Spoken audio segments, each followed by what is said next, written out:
இது என்னது நமக்கு ஃபேவரைட் என்ன, கரெக்ட் தானே? இது என்னது இன்சுலின் இன்ஜெக்ஷன். இந்த மாங்காய் பழத்தை என்ன பண்ண போகிறோம் அப்படின்னா, ஒரு இன்சுலின் இன்ஜெக்ஷன் நம்ம என்ன பண்ண போகிறோம், போட்டு விட்டுட்டு இந்த வீடியோக்கு கடைசியில் இது என்ன நேரத்தில் மாறுதுன்னு கரெக்டாக உங்களுக்கு காமிச்சு தர போகிறேன். அதுக்கப்புறம் இந்த வீடியோ இருக்க ஃபுல்லாக பாருங்கள், ஓகேவா? இந்த உலகத்தில், தமிழ்நாட்டில் இல்லை, இந்த உலகத்தில் சுகருக்கும் ப்ரெஷருக்கும் சரியா மாத்திரை மட்டும் சாப்பிட்டதுனால யாருக்கா சரியா இருக்கா சொல்லுங்கள்? நமக்கு ஒரு பெரிய மூட நம்பிக்கை அன்னைக்கு ரைஸ் சாப்பிட்டதுனால தான் சுகருக்கு மாத்திரை போடுறோம், ரைஸ் சாப்பிட்டு தான் இன்சுலின் போட்டுட்ருக்கோம், அப்படி தானே? நான் ஒரு கேள்வி கேட்குறேன், பதில் சொல்கிறீங்களா? வட இந்தியாவில் அவங்க ரைஸ் சாப்பிடவே மாட்டாங்களே. வட இந்தியாவில் எத்தனை பேர் சுகருக்கு மாத்திரை போடுறாங்க, எத்தனை பேர் இன்சுலின் போட்டுட்ருக்காங்க? கமெண்ட்ஸில் எழுதுங்க, கரெக்ட் தானே?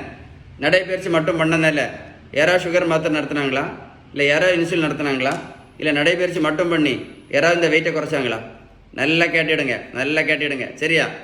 1 கிலோமீட்டர் நடைப்பயிற்சி பண்ணினா கூட 40லேருந்து 50 கேலரி மட்டும்தான் எரிக்க முடியும். அதனால் நடைப்பயிற்சி மட்டும் பண்ணி எந்த மாத்திரையும் நடத்த முடியாது. என்ன பண்ண முடியாது? வெயிட்டு கண்டிப்பாக குறைக்க முடியாது. இந்த தம்பி பாருங்க, 70 கிலோ வெயிட்டு குறைச்சிருக்கோம். 140லேருந்து 70 கிலோ. அங்கே கொடுத்தது என்னது? ஒன்லி பேலன்ஸ்டு டயட் மட்டும்தான். சிறுதானியம் மட்டும் சாப்பிட்டதுனால யாராவது சுகர் மாத்திரை நடத்துனாங்களா, இல்லை யாராவது இன்சுலின் நடத்தியிருக்காங்களா? சிறுதானியம் மட்டும் சாப்பிட்டு சொல்லுங்கள்.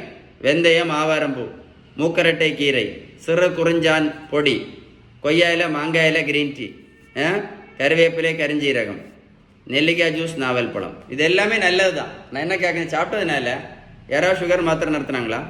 சுகருக்கு ஒரு மாத்திரை போட்டுட்டு இருந்த பேஷண்ட் சுகருக்கு மட்டும் இப்போ 4 மாத்திரை மட்டும் போட்டுட்டு இருந்த சுகர் பேஷண்ட் இப்போ இன்சுலின் போட்டுட்ருக்காங்க.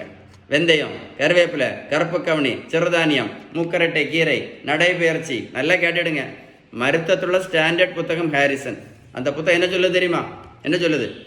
Sugar, pressure, cholesterol, fatty liver, பித்தப்பைக்கல், தைராய்டு, பிசிஓடி, பிசிஓஎஸ், ஹார்மோன் பிரச்சனை, யூரிக் ஆசிட் ப்ராப்ளம், உடல் பருமன், இது எல்லாத்தவங்க சொல்லக்கூடிய first treatment, correct treatment, best treatment, excellent treatment, balance diet மட்டும்தான். கடைசி தான் மாத்திரை. புரிஞ்சிருக்கோன்னு நினைக்கிறேன். உங்களுக்கு பேலன்ஸ் டயட் நீங்கள் கரெக்டாக ஃபாலோ பண்ணீங்கன்னா என்ன ஆகும் சொல்லுங்கள்? சுகர் மாத்திரை, இன்சுலின் இல்லாமல் இன்னும் 50 வருஷம் சந்தோஷமாக, நிம்மதியாக, ஆரோக்கியமாக வாழலாம். யார் சொன்னா? ஹாரிசன் புத்தகம் சொல்லுது. அதுக்கு பேர் தான் ரெமிஷன் இஸ் பாசிபிள். புத்தகம் தான் சொல்லுது. வாழ்க்கையை வேஸ்ட் பண்ணாதுங்க. உங்களுக்கு பேலன்ஸ் டயட்டை பற்றி ஏதாவது சந்தேகம் இருந்தால் கண்டிப்பாக இந்த நம்பரில் கால் பண்ணி பேசுங்க. வீடியோ சேவ் பண்ணி வைங்க, ஃப்ரெண்ட்ஸுக்கு ஷேர் பண்ணி விடுங்க. நிறைய பேருக்கு யூஸ்ஃபுல்லாக இருக்கும். ஷேர் பண்ணி விடுங்க, ஓகேவா?